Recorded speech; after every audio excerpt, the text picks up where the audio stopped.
एक ऐसे महान विभूति का जन्म हुआ था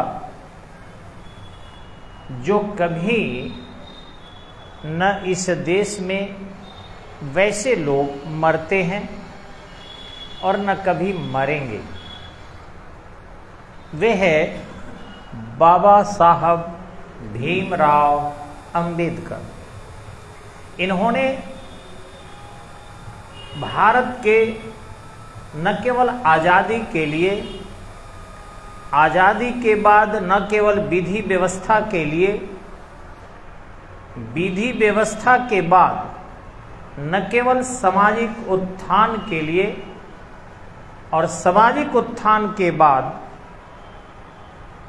धार्मिक उत्थान के लिए इन्होंने अप्रतिम कार्य किया था। बाबा साहब हमारे देश में एक ऐसे समाज में जन्म लिए थे जो जाति के आधार पर सामाजिक समानता का अवसर कम मिलता था। वे जहां भी जाते थे लोग उनको कम सम्मान दिया करते थे, लेकिन उनके अंदर एक ऐसी भावना भरी थी जिससे इस देश को मजबूत किया जा सके, एकताबद्ध किया जा सके।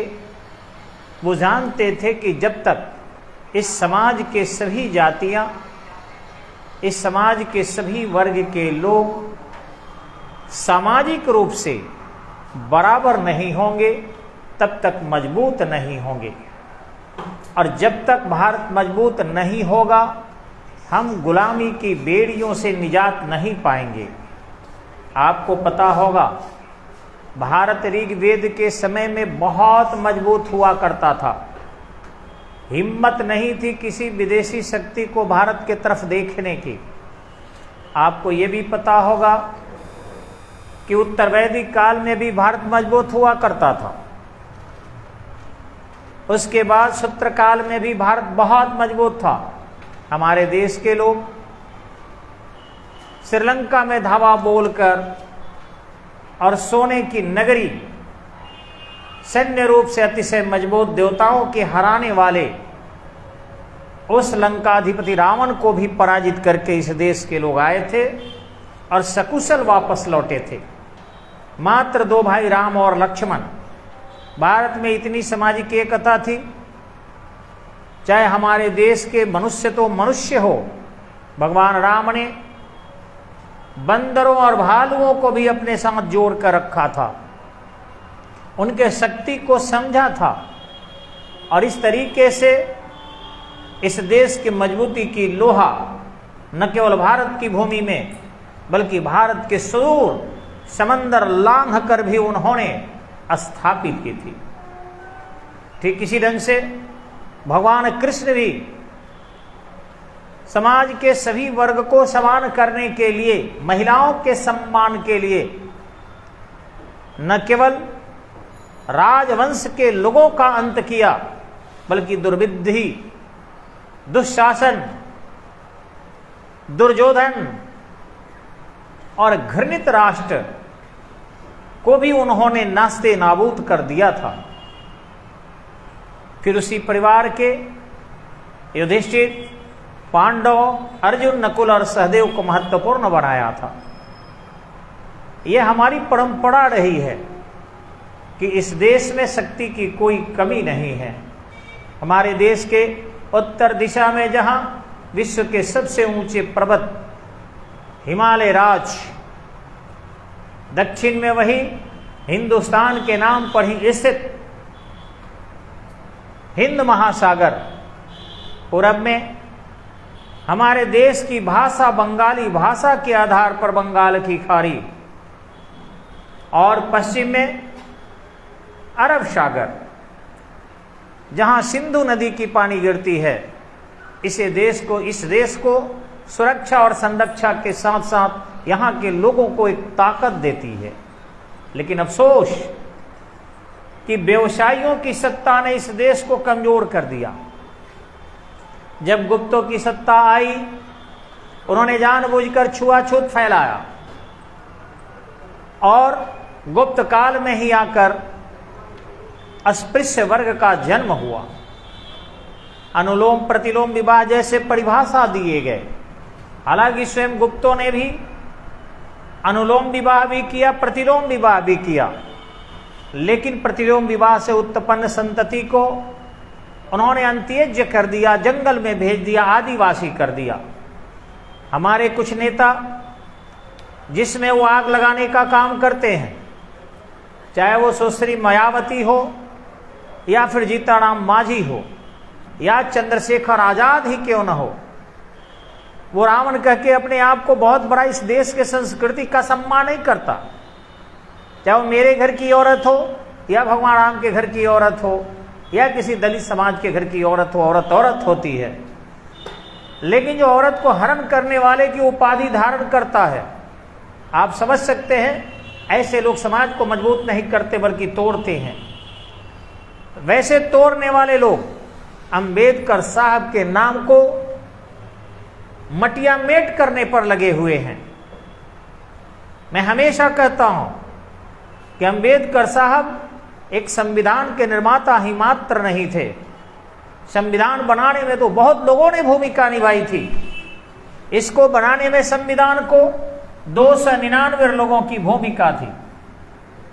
284 लोगों ने जो थे वो संविधान पर हस्ताक्षर किए थे, लेकिन संविधान में अगर किसी ने प्राण डाला था तो वो अंबेडकर साहब थे।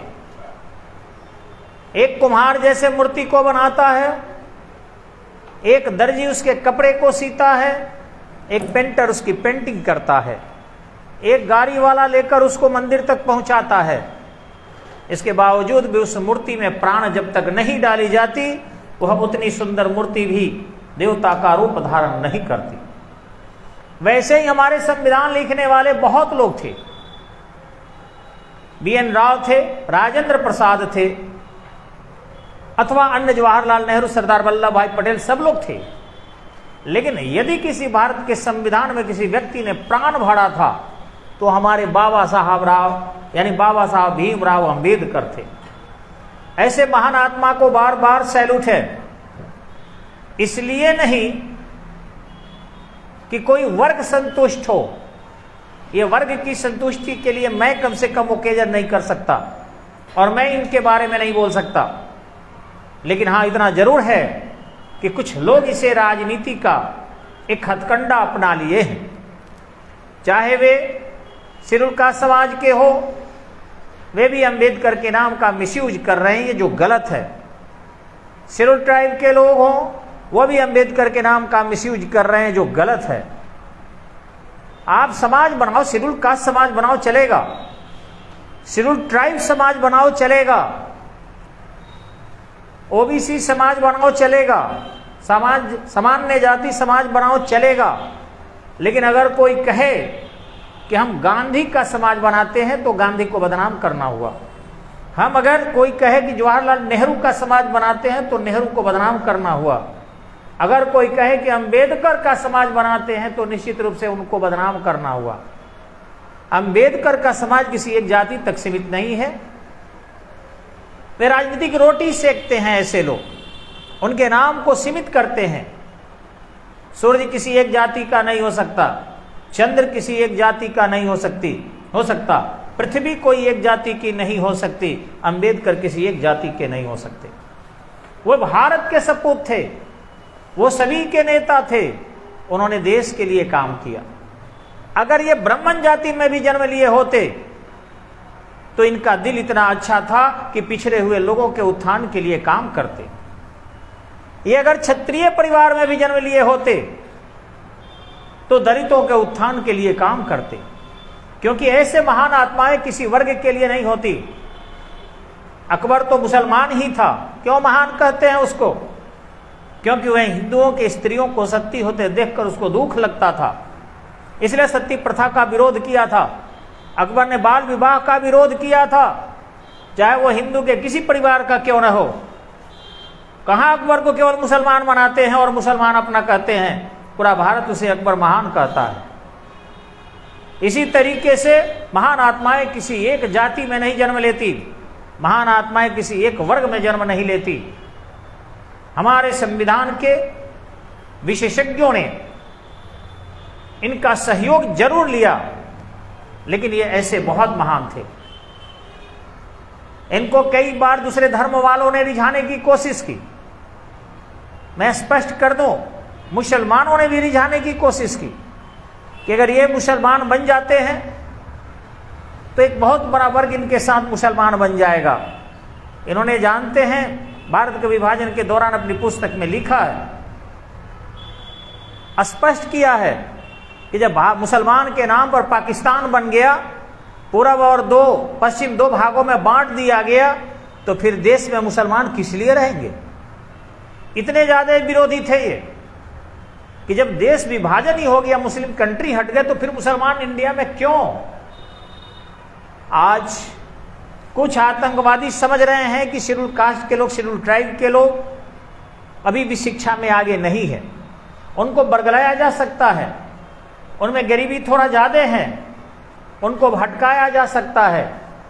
अतः ऐसे लोग उनको भटका रहे हैं और विदेशी आतंकवादी भी उनके साथ जुड़कर और उनके नेताओं को कुछ फंड देकर, जिसमें चंद्रशेखर आजाद जैसे लोग भी हैं, 100-100, 200 गाड़ियां रखे हैं। वो शेड्यूल कास्ट के नेता अगर रहते तो 200 गाड़ियां उनके पास नहीं होती। स्वयं चिराग पासवान कहते हैं हम शेड्यूल कास्ट के नेता हैं, 500 बीघा पंजाब में जमीन नहीं रहता। मीरा कुमार भी कहती है हम शेड्यूल कास्ट के नेता हैं, करोल बाग में मैं उनके मकान को देखा हूं, 100-200 बीघा जमीन उनका नहीं होता। इतना ही नहीं, मायावती के 60,000 करोड़ की प्रॉपर्टी नहीं होती, 11 दूर जमीन रखने वाली नेत्री। तो ऐसे ही इस वर्ग का दोहन इन्हीं के वर्ग के लोग कर रहे हैं। इसको सोचने की आवश्यकता है। गांव गांव गली गली में जातीय उन्माद फैला रहे हैं।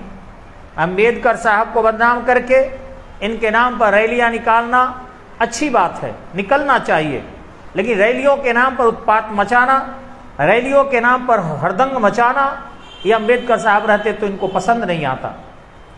उनके नाम पर लड़ाकू दस्ता तैयार करना, उनके नाम पर राइफल का प्रदर्शन करना, उनके नाम पर रिवॉल्वर का प्रदर्शन करना उचित नहीं है। ये शांति प्रिय व्यक्ति थे। शायद विश्व में इतने महान व्यक्ति बहुत कम जन्म लेते हैं। ये 67 से 70 विषयों में पीएचडी किए थे।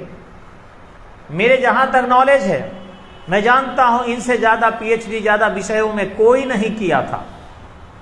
जब ये दुनिया के ज्ञात सभी व्यक्तियों में, मेरे ज्ञात, मैं गारंटी नहीं दे रहा हूं कि मैं दुनिया का सब कुछ जानता हूं, लेकिन मेरे ज्ञात सभी व्यक्तियों में सबसे ज्यादा विषयों में पीएचडी करने वाले बाबा साहब थे। ऐसे महान आदमी को अगर कहीं पर मूर्ति रख दिया जाए, ये अच्छी बात नहीं है। मैं देखता हूं कि लोग जलाने के लिए, परेशान करने के लिए, जबकि मैं उनको भगवान मानता हूं, दिल से मानता हूं। मेरे यहां भी एक नाले पर एक वार्ड कमिश्नर यहां का हुआ करता था। वह यहां के कुछ शेड्यूल कास्ट लोगों के वोट लेने के उद्देश्य से, उनको रिझाने के उद्देश्य से एक फोटो लाकर नाला पर रख दिया। मैंने कहा था उन लोगों से कि अंबेडकर साहब कोई साधारण नहीं है, मेरे भी नेता हैं, मेरे ज्यादा हैं, क्योंकि मैं एडवोकेट हूं। उन्हीं की लिखी हुई विधि को मैंने पढ़ा है, सरकार ने मुझे डिग्री दिया है। इस नाले पर ऐसे व्यक्ति को रखना उचित नहीं है। लोगों ने हल्ला क्या कर दिया, ये अंबेडकर के विरोधी हैं, क्योंकि इनका जन्म क्षत्रिय कुल में हुआ है। ऐसी कोई बात नहीं थी। जैसे ही मैंने ये शब्द सुना, कहा जहां मन करे रखिए भैया, मैं साइड लेता हूं। आज मैं देखता हूं वहीं पेशाब करते हैं, उन्हीं के पास पूरा करकट डालते हैं, उनके पास जो है दुनिया की सारी कचरे डाल दिए जाते हैं, चप्पल जूते बोरा के बोरा निकाल कर रख दिया जाता है।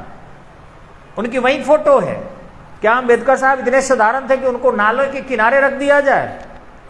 एक छोटे से चौक, क्या पूरा देश अंबेडकर साहब को पूजता है। सर्वोच्च न्यायालय के चीफ जस्टिस के ऊपर अंबेडकर साहब की फोटो लगती है। संसद भवन में उनकी तस्वीर लगी हुई है।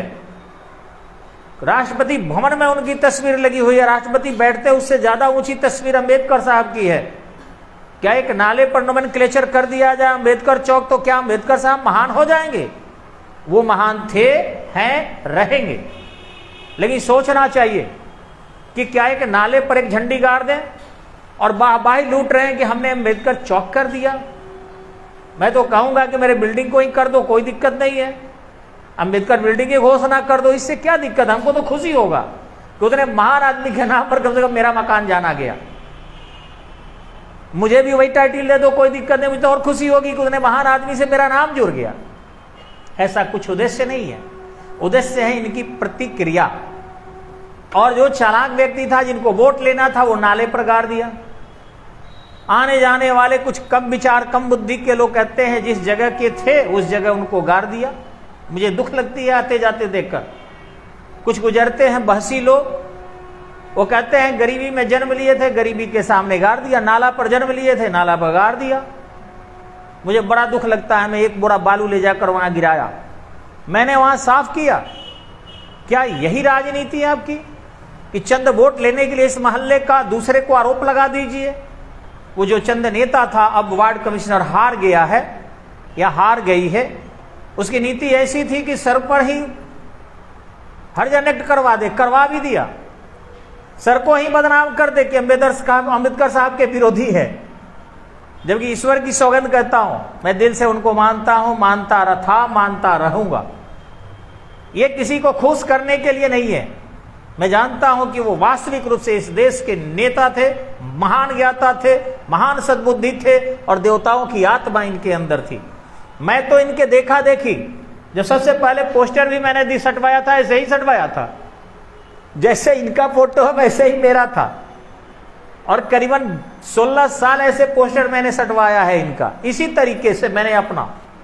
सभी लोग जानते होंगे, मेरे विद्यार्थी देख रहे होंगे, तो कैसे कहते हैं कि मैं इनका समर्थक नहीं हूं भैया? अब क्या कलेजा फाड़ के दिखाया जाए, संभव है? तो मैं समर्थक हूं, लेकिन हां, जो इन पर राजनीति कर रहे हैं वो अच्छा नहीं लग रहा है। राजनीति बंद होनी चाहिए। अंबेडकर इस देश के महान नेता थे, हैं और रहेंगे। तो मैं कहूंगा इस आज उनके पावन दिन पर, आज जन्मदिन पर, कि अंबेडकर साहब को पढ़ा जाए तो जीवन गुजर जाएगा। उन्होंने महिलाओं को वोट के अधिकार दिया था अंबेडकर साहब ने। उन्होंने कहा था अनुच्छेद 32, जिसको मूल अधिकार को लागू करने के लिए 5 रीट की व्यवस्था दी थी अंबेडकर साहब ने। संविधान के संशोधन की पद्धति डालकर उन्होंने अमरत्व प्रदान किया था अंबेडकर साहब ने। तो अंबेडकर साहब न केवल ड्राफ्टिंग कमेटी के अध्यक्ष थे, बल्कि प्राणवायु डालने वाले अंबेडकर साहब थे। वो जितना दिन जीवित रहे कभी वर्ग संघर्ष नहीं हुआ, कभी उन्होंने दलितों के उकसाया नहीं, भड़काया नहीं, बल्कि सनातन धर्म से और शांति प्रिय धर्म बौद्ध धर्म तरफ लेकर चले गए। और शांति प्रिय बौद्ध धर्म क्या है? सत्य है, अहिंसा है, अपरिग्रह है, आस्ते है, 4 आर्य सत्य है, अष्टांगिक मार्ग है, 10 शील है। उससे सीखना चाहिए सभी को कि हमें अष्टांगिक मार्ग का अनुसरण करना चाहिए। अगर हम बाबा साहब को मानते हैं तो सबको अष्टांगिक मार्ग का अनुसरण करना चाहिए, 10 शील का अनुसरण करना चाहिए, हमें त्याग करना चाहिए, हमें जन जन की सेवा करनी चाहिए, हमें अहिंसक बनना चाहिए, क्योंकि ये बौद्ध धर्म में गए थे और महात्मा बुद्ध को इन्होंने स्वीकार किया था। अंतिम समय में आदमी स्पिरिचुअल हो जाता है, उसके अंदर बौद्धिक भावनाएं देवता का रूप धारण कर लेती है। और ये प्रथम वृद्धि मंत्री रहकर भी त्याग पत्र दे दिए थे, क्योंकि स्पिरिचुअलिटी इनकी जग गई थी, ये ईश्वरत्व को प्राप्त कर चुके थे। उस क्षण इन्होंने बिल्कुल अहिंसा को अपना लिया था, बौद्ध धर्म को अपना लिया था। अब आज तुम कहते हो जो सबसे टकराएगा ये कर देंगे, फाड़ देंगे, चीड़ देंगे, शेर है, ये है, काट देंगे, लूट लेंगे। ये क्या है?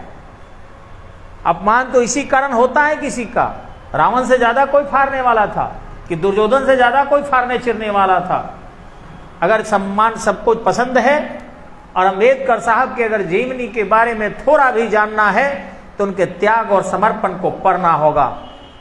उनके नाम को बदनाम करना नहीं होगा, उनको उचित स्थान दिलाना होगा। सड़कों के किनारे केवल फोटो लगा देने से, नालियों पर तस्वीर लगा देने से इनका सम्मान नहीं होगा। इनके लिए चौक चौराहे पर केवल फोटो लगा देने से जिसमें धुलकन पड़े, इनके लिए एक भवन चाहिए, और भवन भी एक बृहद होना चाहिए जिसमें उनको सम्मान मिल सके। मैं तो कहूंगा कि अगर ये रेल विभाग आपके कचहरी स्टेशन को जमीन दे सके तो इसके लिए प्रयत्न करना चाहिए। उसमें एक मकान को लेकर अंबेडकर हॉल बनना चाहिए, जिससे जो भी यात्री आए उसे बुद्धम शरणम गच्छामि, धम्मम शरणम गच्छामि, संगम शरणम गच्छामि, उनके अंतिम मंत्र को स्वीकार किया जाता, भारत को शांति प्रिय बनाया जाता, भारत में बौद्धिक क्षमता के विकास के लिए प्रयास किया जाता। लेकिन कुछ चंद राजनेता रोटी सेकने के नाम पर वर्ग संघर्ष को जन्म दे रहे हैं। इनकी सपना जो है चूर चूर हो रही होगी और सबके मन में वही विद्वेष की भावना केवल है। काटो, मारो, लूटो, आंदोलन करो, रैलियां करो, धमकियां दो, डरवाओ, फंसाओ, लूटो और कहा तो हम जय भीम हैं। जय भीम को समझने के लिए पहले उनके सिद्धांतों को जानना होगा, विचारों को जानना होगा। उन्होंने बौद्ध धर्म ग्रहण किया, अंतिम समय में उसका अनुसरण करना होगा, तब हम अंबेडकर साहब को समझेंगे और जानेंगे। ये नालियों पर बोर्ड लगा देने से अंबेडकर साहब का सम्मान कम होगा। जहां मन करे वहीं पर उनके चौक चौराहे पर मूर्ति लगा देने से उनका सम्मान बढ़ेगा नहीं। उनका बढ़ने के लिए एक विशाल भवन होना चाहिए, एक सभा कक्ष होनी चाहिए, एक प्याऊ सेंटर होना चाहिए, एक बैठने का स्थल होना चाहिए, जहां पर हम बैठकर उनको याद कर सके, उनके विचारों को पढ़ सके, उनका ज्ञान अर्जित कर सके, उनको समझ सके। ऐसा नहीं हो रहा और हम लोग डर के मारे, क्योंकि सरकार ने कुछ छूट दे दिया है कि किसी पर भी हरजाने बेमतलब के भी ठोक दो, इस कारण से बोल नहीं पाते हैं। किसी पर भी बेविचार के केस ठोक दो। हम खुद देखते हैं, पेशाब करते, जूता फेंकते, चप्पल फेंकते, क्या करें? उन्हीं के तथाकथित, हम लोग भी मानते हैं, लेकिन तथाकथित क्या, तो ये मेरे पूर्वज हैं। अरे सबके पूर्वज होते हैं। गांधी जी किस जाति के थे, हम लोगों को क्या मतलब? नेहरू जी किस जाति के थे, हमको क्या मतलब? सभी लोग भगत सिंह की तरफ वो छेड़ते हैं, भगत सिंह भी तो दलित थे। तो जाति से क्या मतलब? हमारे देश के नेता थे, सबके नेता थे, सबके लिए महान है। तो कम से कम मैं निवेदन करूंगा कि इतने महान आत्माओं के तख्ती लेकर चलने वाले सभी देशवासियों से मैं कहना चाहूंगा, राजनीति न करें। अपने चंद राजनीतिक रोटी सेकने के लिए इन महान आत्माओं को बदनाम न करें।